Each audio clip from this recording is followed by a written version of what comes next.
right, good morning. Give me a second to get my mic and everything better set up. All right, here we go. Good morning. It's day 7. My name is Westerfield Tolbert. This is a Mind of Valor. If you are watching these videos for the first time, welcome.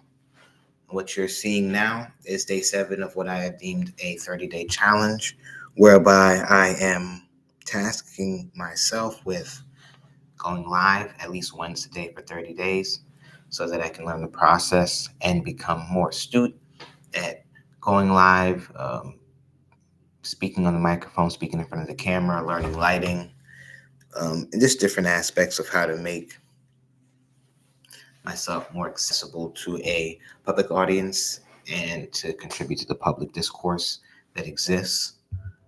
I have been going 6 days now. Today makes 7.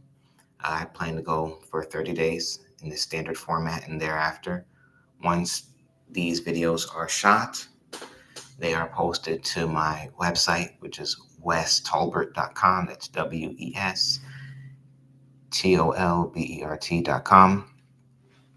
That's another place where that I will be sharing just different information about things that I'm going through, experiencing, learning, people I'm meeting, opportunities that present themselves, and ongoing content as I build this community. Yesterday, we spoke about resilience and seeing things through to the end and seeing tasks through to the end and how we can build up resilience, the steps that we can take, and just I want to go further into that subject just because we are approaching a season in all of our lives where we will be tasked with being more courageous and stronger than we've probably ever been. And you know this is happening around you when you may see instability or you are seeing yourself just very comfortable in the space that you're in. And when I say comfortable, I don't want people to just say, oh, if I'm in a good place, then that means the ground is about to shift under me. No, but if you are in a space where you are so comfortable that you're recognizing that you're no longer growing, or that you're not learning as much as you could be, or your network isn't branching out as far as it should be, chances are you are comfortable. And that next plateau, that next space that you'll move into will require resilience. It will require stepping out of your comfort zone. It will require you, again, becoming the type of person that attracts those things that you want and that you know that you deserve. Resolve was one of the words on that list that I've been mentioning, this 25 contiguous valor principles that I like to look to and filter on a first principles basis decisions that I make on a daily basis.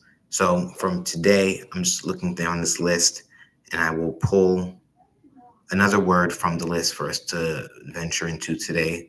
And I want to talk about, because there are many of the 25, let's talk about vision. Because vision is indeed number 1 on the list. When I first came up with this term valor, and when I first began to build out this curriculum and this idea, vision jumped out to me as the obvious first principle to build out, because without a vision, we have little to nothing. Without a imagination, putting something forward into the future outside of ourselves, we don't have anything to aspire to. And vision is as simple as, I really want those sneakers. I can see myself in them. I can see the outfit that I'll wear with them, and I can see the destination that I'll be. I can already imagine being in the space and who will be around me and who will say, man, those are some nice fly kicks. That's a vision on one scale. But then vision can go much grander. When you can say to yourself, I can see myself speaking in front of 30,000 people. This is the subject that I'll be speaking in front of 30,000 people. This is the subject matter and what I will need to research in order to prepare myself to speak in front of 30,000 people. This is the subject matter. This will be the outfit. This will be the context and the state that I will put myself in. These are how many hours I will need to practice. These are the words that I will use. That's another vision. So when we look at painting a vision for ourselves, there are, I guess, different ways that we can consider it. One, many often, like they receive vision from a higher power or a higher source. I'll see something in an instant. It'll be a flash before my eyes. And then when I reflect on that moment, it will be so much bigger. There'll be so many more details that I can pull from that. Comes in the form of poetry, stories, this very podcast.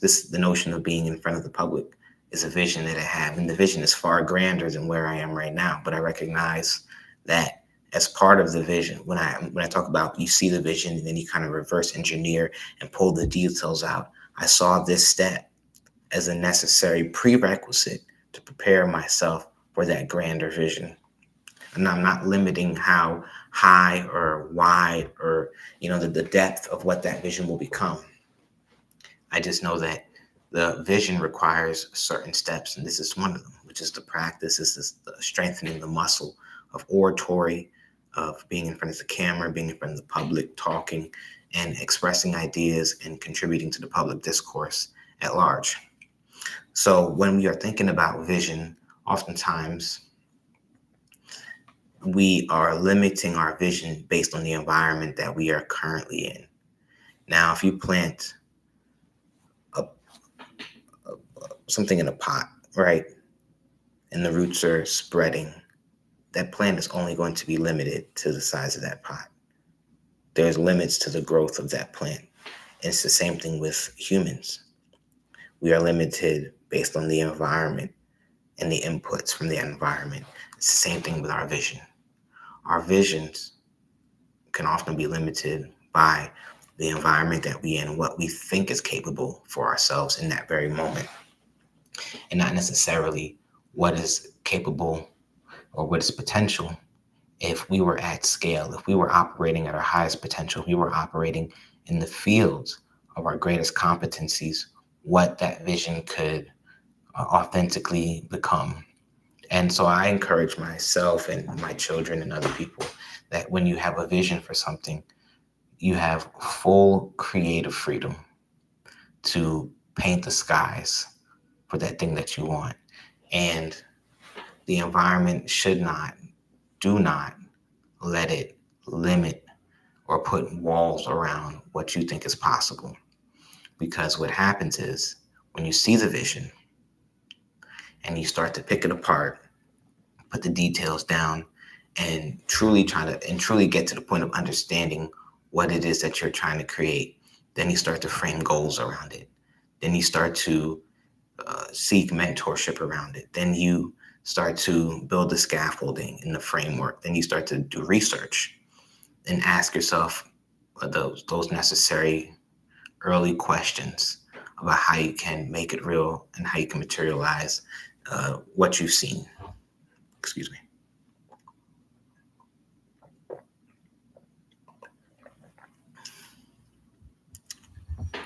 Some green tea. Yeah, so our vision like I mentioned previously, will oftentimes, for some, feel like it comes down from a divine place.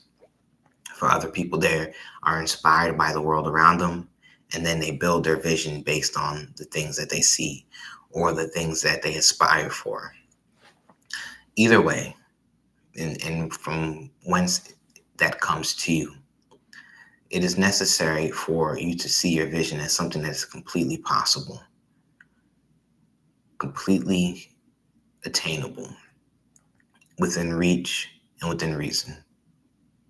The second that you tell yourself that it's not or it can't, you're limiting the potential of what the universe and what God can deliver for you.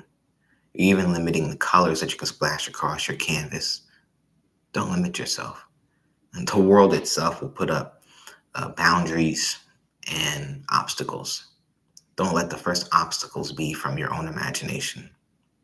So I encourage you and I implore you to dream bigger, see more, make the vision as astronomical as it could possibly be, because there's only labor and a plan separating you from that vision.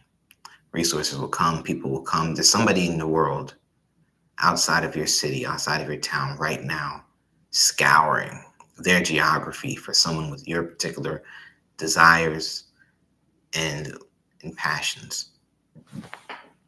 They're searching for you, but because you've limited your vision, that opportunity for you two to connect is also limited, right? And so, as I mentioned the day before yesterday and yesterday, the answers that you're seeking may not necessarily come from the first person that you go to for guidance or for wisdom, right? That person, that first person or that second person may just be there to clarify the vision, because you may see details. You may see the vision as a box of Legos just got dumped in front of you. You're seeing these different pieces, different components of something. You don't necessarily know what they all construct yet, but you are aware that these things come together to do something greater. You know, these parts come together to perform something greater. And it's through you that that thing will become real and that thing will materialize. So build the vision. Make the vision bigger than you are, because that's when the world can step in and assist, right? If the vision is something that can fit in the palm of your hand, absolutely, you can tackle it all by yourself for some things, right? So if it's a palm of your hand type of vision, then it'll live in that space. But if it's the size that fit up a cathedral, it's going to require some people. If it's going to fit up a stadium, it's going to require some people, right? And the world doesn't get an opportunity to see that if you don't believe it's possible at first. You don't get to align and find synchronicity within the universe if you're limiting yourself or you're limiting your vision or your opportunity to express that idea and to materialize that thing. So I just want to stress to you all and really put it as deep down into your subconscious as possible that limiting your vision is not what you want to start with. Not at all. Because right then and there, it limits the questions that you ask about what's the way to get to the vision. You limit the vision, you never get to the questions. You never get to the questions, you never get to the roadmap, you never get to the mentors, you never get to the structure, you never get to the plan, right?